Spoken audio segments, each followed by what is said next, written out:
Hi everyone. இந்த problem கொஞ்சமே வித்தியாசமான ஒரு ப்ராப்ளம் அப்படின்னு நம்ம சொல்லலாம். கேள்வியை கொஞ்சம் நல்லா கவனிக்கணும். Two identical charged particle each having a mass of 10 gram. Charged particle இருக்கு, அதோடைய எடை கொடுத்திருக்காங்க 10 gram அப்படின்னு.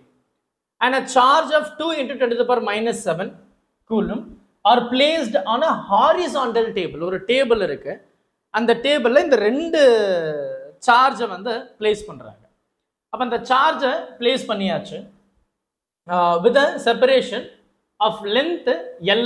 அந்த ரெண்டு சார்ஜுக்கு இடையில இருக்கக்கூடிய டிஸ்டன்ஸ் வந்து பார்த்தீங்கன்னா எல் அப்படி நமக்கு கொடுத்துருக்கு between them such that they stay in limited equilibrium. அப்போ அது மூவ் ஆகல, அப்படியே ஒரே இடத்துல இருக்கு, டேபிள் மேலே வச்சிருக்காங்க. ரெண்டு சார்ஜ் இருக்கு, ரெண்டுமே சேம் சார்ஜ் தான், அதுக்கு இடையில இருக்கக்கூடிய distance L. If the coefficient of the friction between each particle and the table is 0.5 friction, right? The mu s static friction, mu k kinetic friction அப்படி நம்ம படிச்சிருப்போம். So அது அந்த சாயல்ல தான் இருக்கு. அப்ப நீங்க force what we can also say mu s n, and இந்த force என்னது electrostatic force. அப்ப electrostatic force k q square and ரெண்டுமே same charge divided by l square in a distance l between them. mu s n அப்படின்றது என்ன mg இல்லையா? g உடைய value நமக்கு தெளிவா கேள்வியில கொடுத்தாச்சு, 10 ன்னு எடுத்துக்கோங்க அப்படின்றத நமக்கு சொல்லிட்டாங்க. எனக்கு இது வந்து பாத்தீங்கன்னா 10 கிராம். அப்ப 10 கிராம் அப்படின்னு சொல்லும்போது நமக்கு என்ன தெரியும்? அந்த kangaroo hopping down don't care much, இது கிராம். அப்போ 1 2 3 கிராம்ல இருந்து நம்ம போகணும் அப்படின்னா 10 into 10 to the power minus 3 kg அப்படின்னு எழுதிக்கலாம். எஸ்ஏல தானே எழுதணும். அப்போ நமக்கு என்ன வேணும்? வெறும் எல் தான் வேணும். அப்போ L right, L square, L இப்படி போயிடுச்சு, அப்போ மியூஸ் எம் இங்கே வருது. அப்போ K Q square by mu s M G. இந்த மியூஎஸ் உடைய வேல்யூ நமக்கு கேள்வியில் 0.25 கொடுத்தாச்சு. அப்போ கே உடைய வேல்யூ என்ன? 1/4 epsilon naught, which is nothing but 9 into 10 to the power 9 into q. q is nothing but the charge value. என்ன சொல்லியிருக்காங்க? 2 into 10 to the power minus 7. அப்போ அது ரெண்டு டைம் இல்லை, அதை நான் அப்படியே ரெண்டாவே எழுதிட்டேன். டிவைடட் பை எனக்கு இருக்கிற அந்த மியூஎஸ் வந்து பார்த்தீங்கன்னா 0.25. அப்போ அது என்ன சொல்லலாம்? 25 into 10 to the power minus 2 அப்படின்னு எழுதிக்கலாம். and then m அது என்னது?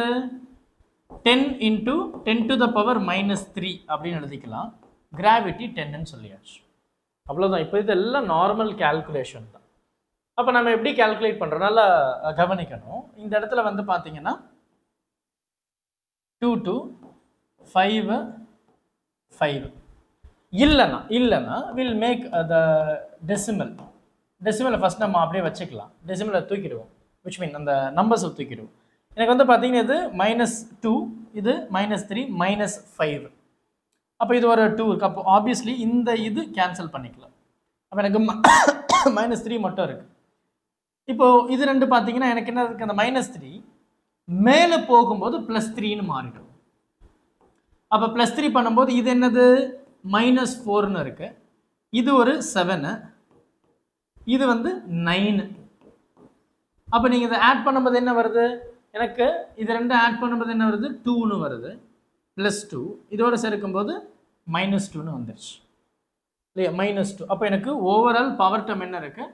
-2 அப்படின்றது தான் பவர் டேர்ம் ஃபர்ஸ்ட். வேற என்னெல்லாம் அப்படின்னு நம்ம பார்த்தோன்னா எனக்கு இந்த வேல்யூஸ் இருக்கு இல்லையா? அப்போ இந்த 25. இப்போ இங்கே வந்து பார்த்தோன்னா எனக்கு 9 2s are 18, 18 2s are 36, 36 divided by இந்த 25 அப்படின்னு இருக்கு. இப்போ நான் அதை அப்படியே சார்ட் அவுட் பண்ண போகிறேன், ரைட்டா? அப்போ இதை நம்ம எப்படி எழுதலாம்?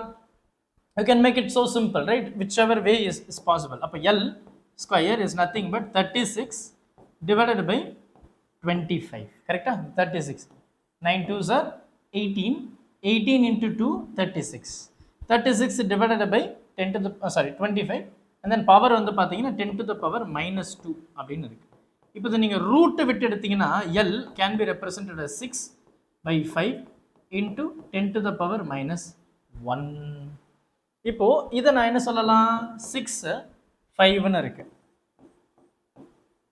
5 1 time 5 carry over 1 ஒரு பாயிண்ட் வச்சனா இது 0 கரெக்ட்டா அப்ப 2 times எனக்கு என்ன ஆகுது 1.2 right அப்போ 1.2 into 10 to the power minus 1 correct so this can also be represented as 12 into 10 to the power minus 2 னு சொல்லிக்கலாம் ஆமா தானே minus 2 னு சொல்லிக்கலாம் which is nothing but 12 centimeter இது மீட்டர் ரைட்டா so that's it ரொம்ப சிம்பிளான ஒரு ப்ராப்ளம் தான் பொறுமையா பாருங்க 12 centimeter will be your real அப்ப அந்த ரெண்டு சார்ஜ்க்கு இடையில இருக்கக்கூடிய டிஸ்டன்ஸ் அதுதான் சோ கேள்வியில என்ன சொல்லிருக்கு எனக்கு வந்து ஒரு டேபிள் இருக்கு ரைட் ஒரு டேபிள் அந்த டேபிள்ல ரெண்டு சார்ஜை பிளேஸ் பண்றோம் அந்த ரெண்டு சார்ஜ்க்கு இடையில இருக்கிற டிஸ்டன்ஸ் வந்து L அந்த L என்ன அப்படினு தான் கேக்குறாங்க அது ஈக்குவலிபிரியம்ல இருக்கு so friction obviously plays a vital role பொறுமையா பாருங்க டவுட் எதுனா இருந்தது அப்படினா மறக்காம சொல்லிடுங்க thank you help this with a smile